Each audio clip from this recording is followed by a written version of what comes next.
कथा में प्रवेश करें। सर्वप्रथम आपने कल कथा सुनी, आज से व्यास महोदय आपको कथा सुना रहे थे। धुंधकारी के विषय में आपने सुना।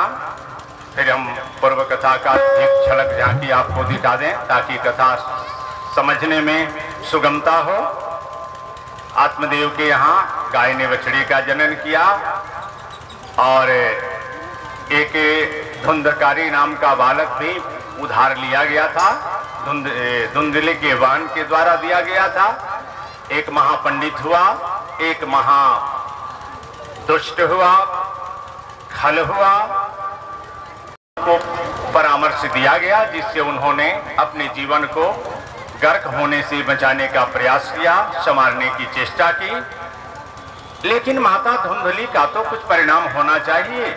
जब पिताजी घर छोड़ करके चले गए तो धुंधली को सताना शुरू किया, मारना पीटना शुरू किया। अंततः कूपेगतः कुएं में कूद करके उसने भी अपनी आत्महत्या कर ली। संसार भी ये कूप है। इस संसार को भवकूप, भवसागर आदि बहुत से विविध नामों से याद किया गया है। तो उसने आत्महत्या कर ली और धुंधकारी 5 वेश्याओं के पीछे पड़ा हुआ जीवन को गंवाने लगा। अंततः जब उसके सारे धन समाप्त हो गए तो वेश्याओं ने मिल करके धुंधकारी की रात्रि में सोते समय हत्या कर दी, जिससे अकाल मृत्यु से मौत उसकी हुई। इस वजह से वह महाप्रेत नहीं बना, महाप्रेत बन करके भटकने लगा, जत्र तत्र अपश्चाताप करने लगा।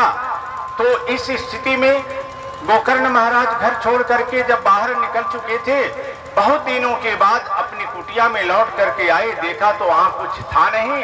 एक टूटी फूटी झोपड़ी अवशिष्ट बची हुई थी और उसमें रात्रि निवास करने का इन्होंने निर्णय लिया। तब तक देखा कि एक विशाल काय कोई स्वरूप दिखाई पड़ने लगा जो डरा रहा था इनको। पूछा कि तुम कौन हो भैया? तो इन्होंने कहा मैं आपका भाई धुंधकारी हूँ। अरे तेरे लिए मैंने गया में जाकर के श्राद्ध किया, फिर तू प्रेत बना भटकता है। तो कहा कि मैं प्रेत नहीं महाप्रेत हूँ। साधारण प्रेत होता तो गया मुझे तार देता, लेकिन महाप्रेत होने की वजह से गया भी गया। पिंड सतेनापि मुक्तिर्मे न भविष्यति। सैकड़ों पिंडदान, सैकड़ों बार गया में जाकर के मेरे लिए श्राद्ध करोगे तो मेरा उद्धार होने वाला नहीं है। इस स्थिति में हे भैया मेरे उद्धार का कोई मार्ग बताओ। उन्होंने कहा रात्रि भर तुम प्रतीक्षा करो, कल प्रातः होते होते मैं तुम्हारा निर्णय भी बता दूंगा कि इसके लिए क्या समाधान होना चाहिए और भारत का ऋषि कैसे होता है। रात्रि जैसे तैसे व्यतीत किया, चिंतन करते करते सुबह जैसे भगवान भास्कर धरातल पर अपने किरणों को विकीरने के लिए तत्पर होते हैं, रश्मियां उनकी आरती पड़ने लगी। तब तक हाथ में जल पात्र लेकर के गोकर्ण महाराज खड़े हुए और उन्होंने भगवान सूर्य से पूछा मेरा भाई तावतिष्ठ, हे सूर्य नारायण कुछ देर के लिए ठहरे और मेरे भाई जो महाप्रेत बन करके भटक रहा है उसके लिए संतरण का कोई मार्ग बतावे। तो उन्होंने भगवान सूर्य ने कहा कि सप्ताह वाचनम करो, और किसी में सामर्थ्य नहीं है। सप्ताह भागवत की कथा सुनाओ, तेरा भाई प्रेत जोनी से मुक्त हो जाएगा। बस झटपट तैयारी होने लगी। सप्ताह की जब तैयारी होती है तो तमाम देव ऋषि, तमाम देव मंडली, तमाम मुनि महर्षि, बड़े बड़े विमलेंदु अमलेंदु ऋषि लोग आकर के बैठ गए। धुंधकारी पूछा कि भैया मेरे लिए बैठने का इसमें जगह नहीं, मैं प्रेत जोनी का व्यक्ति हूँ, तो प्रेत जोनी का अधिकार इस सभा में जाने का नहीं है, क्या करूं? तो उन्होंने कहा कि देखो भैया एक जंगल में कथा हो रही थी, टेढ़ी मेढ़ी एक बांस की टुकड़ा पड़ा हुआ था।